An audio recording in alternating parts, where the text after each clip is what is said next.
Assalamualaikum dan salam sejahtera. Nama saya Muhammad Azmil bin Yunus.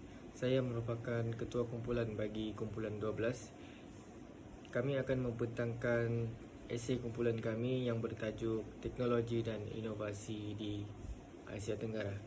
Tapi sebelum itu saya ingin memberikan sedikit maklumat bahawa pembentangan kami ini adalah tertumpu kepada teknologi dan inovasi yang terdapat di negara Malaysia, iaitu merupakan sebuah negara di Asia Tenggara dan juga negara ASEAN. Baiklah, pembentangan ini akan dimulakan dengan pembentangan pada bahagian pengenalan. Untuk pengenalan, untuk definisi teknologi, teknologi merupakan konsep daya intelektual di dalam faktor-faktor pengeluaran untuk meningkatkan kualiti dan kuantiti keluaran yang dikeluarkan. Inovasi pula ialah idiom untuk menghasilkan pengeluaran yang lebih baik daripada keluaran yang sebelumnya, sama ada melalui pengubahsuaian atau penambahbaikan. Ia juga adalah inovasi atau idea-idea hasil daripada mana-mana aspek pekerjaan untuk meningkatkan kualiti dan kuantiti produktiviti sesebuah organisasi. Untuk sorotan serba sedikit tentang tajuk ini, teknologi dikembangkan oleh Tun Dr. Mahathir Mohamad di Malaysia semasa zaman pemerintahannya. Di Malaysia, inovasi teknologi dikenali sebagai STI, iaitu Sains Teknologi Inovasi. Untuk 5 tahun terkini, Malaysia telah memperkenalkan program Revolusi 4.0 yang di dalamnya memperkenalkan perkembangan tentang teknologi di dalam sektor perindustrian. Oleh itu, kami para pengkaji memilih tajuk ini untuk mengkaji sejauh mana perkembangan sebelum dan selepas inovasi teknologi di Malaysia.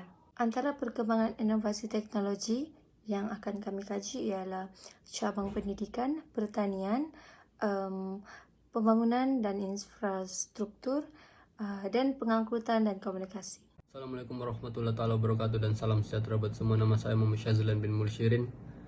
Saya memegang kad matriks yang bernomor BP 2110143. Saya akan menjelaskan berkenaan dengan inovasi dan teknologi yang terdapat dalam bidang pendidikan di negara Malaysia. Sebelum itu, apa itu bidang pendidikan? Bidang pendidikan adalah satu proses pengajaran dan pembelajaran yang berlaku secara formal dan tidak formal.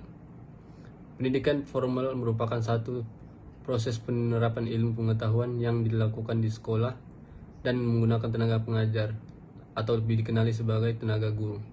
Manakala sistem pendidikan tidak formal pula merupakan satu penerapan nilai-nilai murni ataupun nilai-nilai kehidupan yang biasanya diajarkan oleh ibu bapa kita di mana saja, terutama sekali di rumah.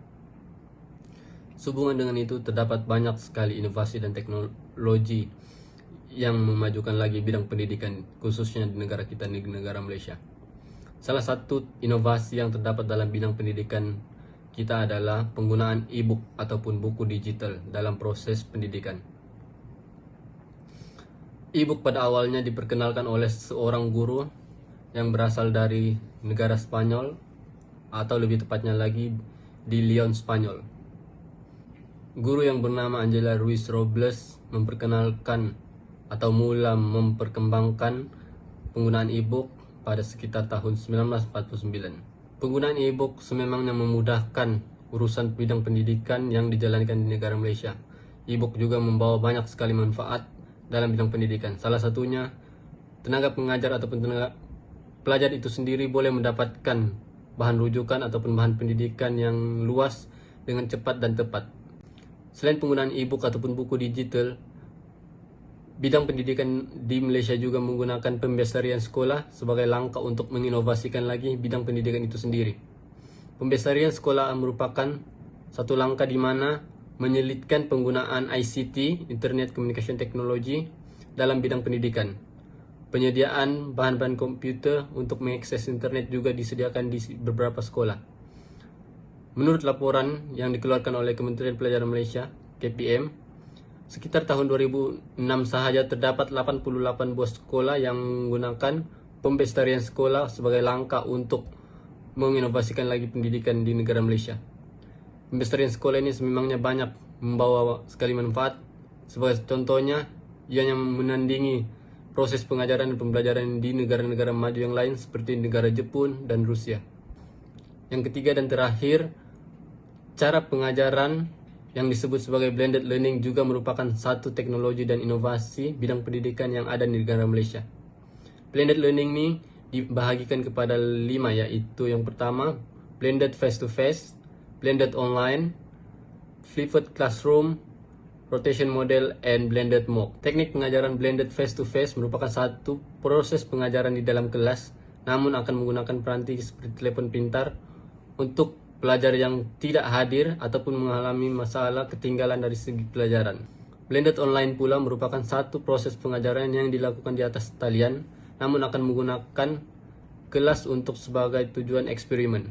Flipped classroom pula merupakan satu proses pengajaran di atas talian dan akan menggunakan cara bersemuka untuk membincangkan proyek ataupun kerja kursus. Rotation model pula merupakan satu proses pengajaran yang diadakan secara bersemuka di dalam kelas dan akan menggunakan teknologi peranti seperti telepon pintar sepenuh masa.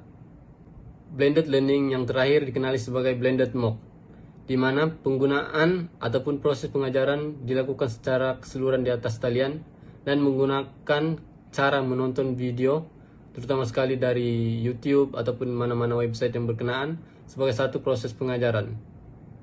Sekian, terima kasih. Saya Siti Nur Atira binti Amil Hasbi, Nometrix PA 21110501 akan menerangkan mengenai teknologi dan inovasi daripada bidang pertanian. Teknologi pertanian adalah pengetahuan, teknik, dan artefak yang memungkinkan penggunaan elemen teknologi dalam tugas-tugas peternakan dan juga pertanian. Teknologi pertanian berkisar dari pelbagai jenis mesin dan juga kerja makmal yang memungkinkan peningkatan dan juga kecekapan aktiviti pertanian. Peningkatan bidang pertanian di Malaysia boleh dilihat daripada institusi penyelidikan dan kemajuan pertanian negara iaitu MARDI, di mana mereka memberikan pakej teknologi pertanian tepat untuk meningkatkan hasil industri pertanian padi negara. Hal ini dapat membantu petani kerana teknologi yang dihasilkan dapat membantu petani negara dalam mengurangkan kos input dan operasi pertanian. Dengan ini, petani dapat mengekalkan hasil yang tinggi dengan adanya bantuan teknologi daripada MARDI. Peningkatan bidang teknologi pertanian di Malaysia, terdapat juga peningkatan di negara Asia Tenggara lain seperti Filipina, di mana mereka mempunyai teknologi adopsi bioteknologi pada tanaman jagung, di mana jagung yang dihasilkan akan mempunyai tahap kekuatan dan resistensi yang tinggi kepada hama penggerak batang, iaitu satu-satunya serangga yang menyerang tanaman jagung. Mereka mengkaji genetik jagung bagi mengelakkan gangguan daripada makhluk perosak itu. Jadi dengan ini mereka dapat mengelakkan kerugian dalam pertanian tanaman jagung. Selain daripada negara Filipina, negara Indonesia juga mempunyai peningkatan dari segi bidang teknologi pertanian, di mana mereka menggunakan teknologi Indo Combine Harvester, iaitu penanaman padi yang di mana satu mesin digunakan oleh 3 orang pekerja dan akan melakukan aktiviti pemotongan, pengangkutan dan juga menebas. Mesin ini dapat membantu mempercepatkan penghasilan tanaman padi dan juga membantu petani dalam melakukan kerja-kerja yang berat. Seterusnya adalah kerjasama ASEAN dalam bidang teknologi pertanian. Contohnya adalah projek di bawah segitiga pertumbuhan, iaitu projek baja yuria yang dilakukan di Malaysia dan juga Indonesia. Baja yuria adalah sebatian organik yang pertama berjaya disintesis kepada bahan tidak organik dan ianya juga berasaskan nitrogen yang penting dalam bidang penanaman dan ternakan. Yuria digunakan oleh petani bagi menyuburkan tanah, ianya juga murah dan cepat memberi tindak balas kepada tanaman, maka hasil tanaman akan lebih banyak dihasilkan. Fungsi baja yuria adalah menyerupai dengan fungsi baja kompos yang ada di dalam tanah. Selain itu, Kilang ASEAN Fertilizer di Bintulu, Sarawak adalah salah satu kilang yang membekalkan baja urea kepada negara-negara di Asia Tenggara. Maka dengan itu wujudnya kerjasama ASEAN dalam bidang pertanian teknologi. Itu saja daripada saya. Sekian, terima kasih. Assalamualaikum dan salam sejahtera. Saya Muhammad Kutilul Umam bin Muhammad Arif, menyambung untuk membentang bidang pengangkutan dan komunikasi. Malaysia juga telah berkembang pesat dengan pembaharuan pengangkutan dan telekomunikasi. Sistem pengangkutan dan komunikasi yang cekap ini merupakan pemangkin kepada kemajuan politik, ekonomi dan sosial Malaysia. Dalam sektor pengangkutan darat, Malaysia telah membina jalan raya yang merangkumi 98.721 km, yaitu 80.280 km berturap dan 1.821 km lebuh raya. Lebuh raya utara selatan berukuran lebih 800 km di antara Thailand dan Singapura. Bagi sistem kereta api pula, pengurusan dilakukan oleh syarikat tempatan yang merangkumi 1.849 km, yaitu 1.792 km landasan sempit dan 57 km landasan piawai berelektrik. Sistem transit aliran ringan yang bertingkat murah telah disediakan dengan kos rendah di setengah bandar raya seperti Kuala Lumpur. Bagi pengangkutan air di Malaysia pula, jalan air kebanyakan sungai merangkumi 7.200 km, yaitu 3.200 km terletak di semenanjung Malaysia, 1.500 km di Sabah dan 2.500 km di Sarawak.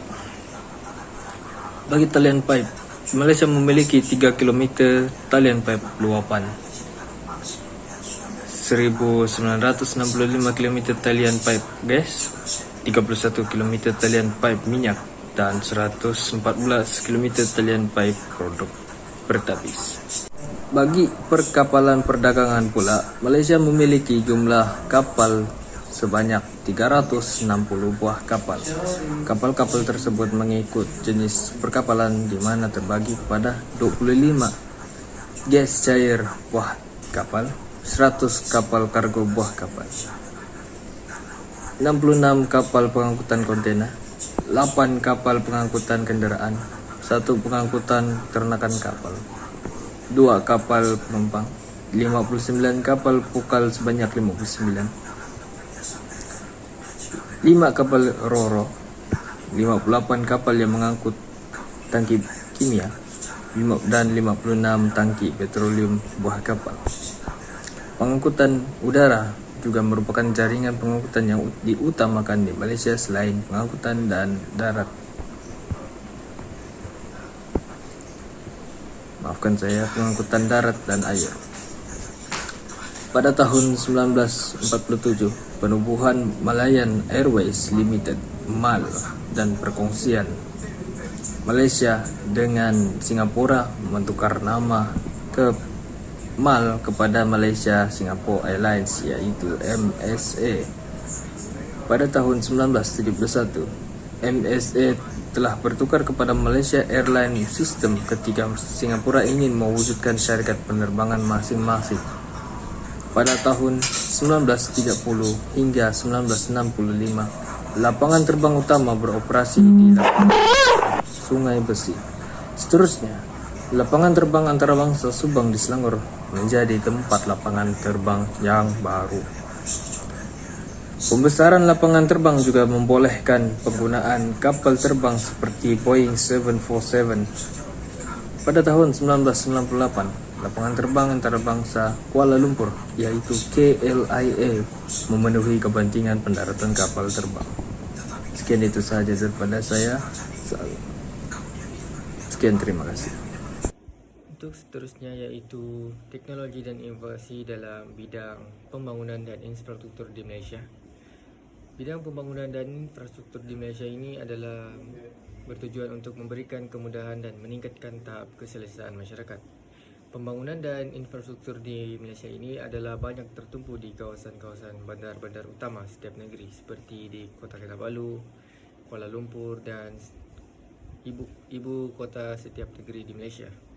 Pembangunan dan infrastruktur merupakan satu bidang yang bergantung kepada kepakaran ilmu teori dan ilmu praktikal, di mana ianya memerlukan kepakaran dalam bidang kejuruteraan dan pelbagai lagi untuk memastikan pembangunan dan infrastruktur di Malaysia itu adalah berhasil dan berjaya untuk dibina. Kemudian pembangunan dan infrastruktur di Malaysia ini telah pun dirancang seawal rancangan Malaysia yang ke-8, yaitu Malaysia menumpukan pembangunan dan infrastruktur di kawasan pedalaman dari segi penyediaan pengangkutan, kemudahan dan pembinaan jalan raya seperti di negeri Sabah dan Sarawak. Baiklah, saya akan memberikan beberapa bukti kepada teknologi dan inovasi dalam bidang pembangunan dan infrastruktur di Malaysia. Yang pertama iaitu Menara Berkembar Petronas. Menara Berkembar Petronas merupakan satu lambang kepada kemegahan negara Malaysia, iaitu ianya telah menjadi sebuah menara tertinggi di dunia semenjak ia berjaya dihasilkan pada tahun 1998 sehinggalah tahun 2004. Menara ini mempunyai 88 tingkat dengan ketinggian 451.9 meter.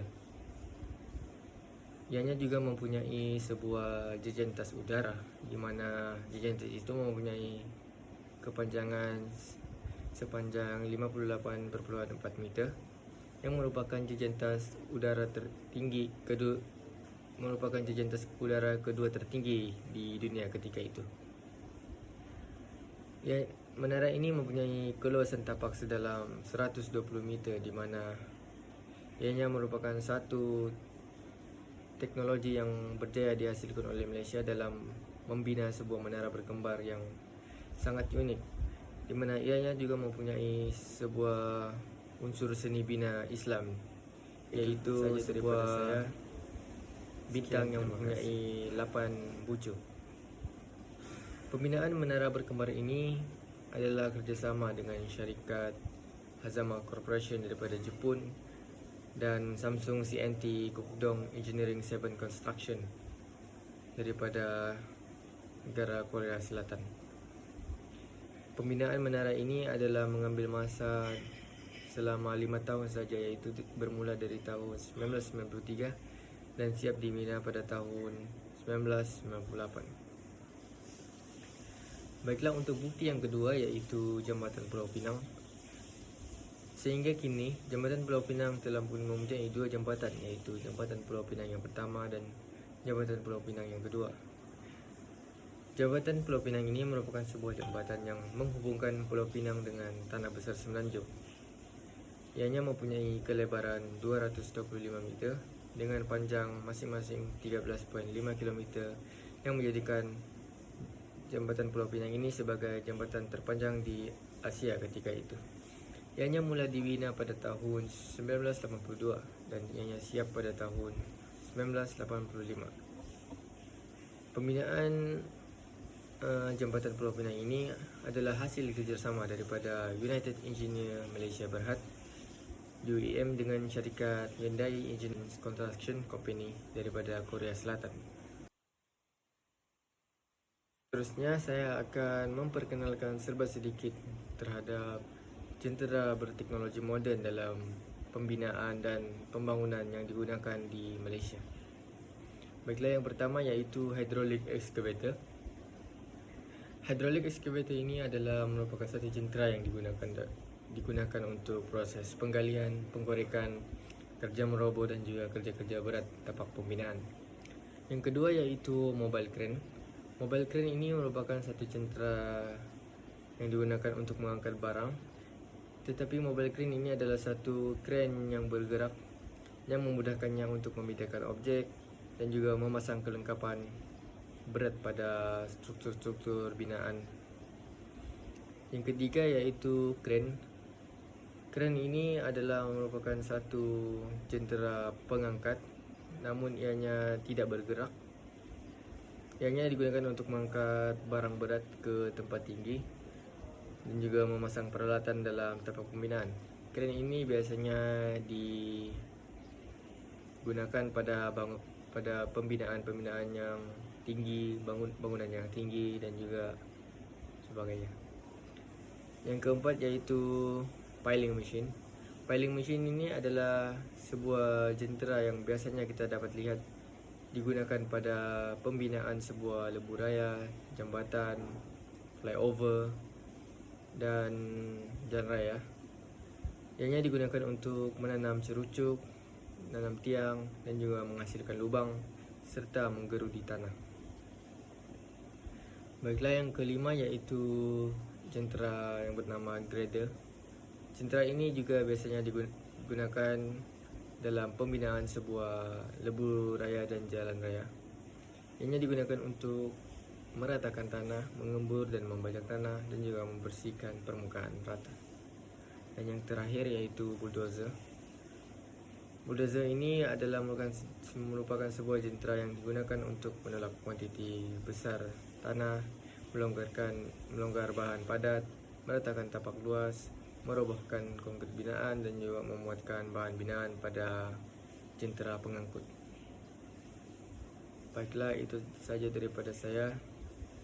Sekian, terima kasih. Di peringkat global, masalah sering berlaku di negara maju kerana mereka mempunyai lebihan tenaga buruh, tetapi inovasi teknologi mereka mempunyai permintaan yang tinggi. Dan lazimnya ia berlaku di negara maju yang mempunyai lebihan modal dan kekurangan buruh. Bagi Malaysia, dapat disimpulkan bahawa kepimpinan, pengalaman di zaman penjajahan dan sifat ingin memajukan bangsa telah mendorong kepada usaha membangunkan Malaysia daripada sebuah negara pertanian kepada negara industri yang berasaskan teknologi. Membangun dan dilihat adalah sangat membanggakan. Keberanian Dr. Mahathir Mohamad yang sangat luar biasa telah mengharumkan negara di persada antarabangsa, lebih-lebih lagi dalam inovasi teknologi pada zaman pemerintahannya. Pendekatan beliau yang tidak mahu rakyatnya terus-menerus bergantung kepada teknologi barat menjadikan beliau menggalakkan rakyatnya sendiri mencipta inovasi teknologi sendiri. Hal tersebut meningkatkan lagi dan mendorong lagi perkembangan inovasi teknologi di Malaysia.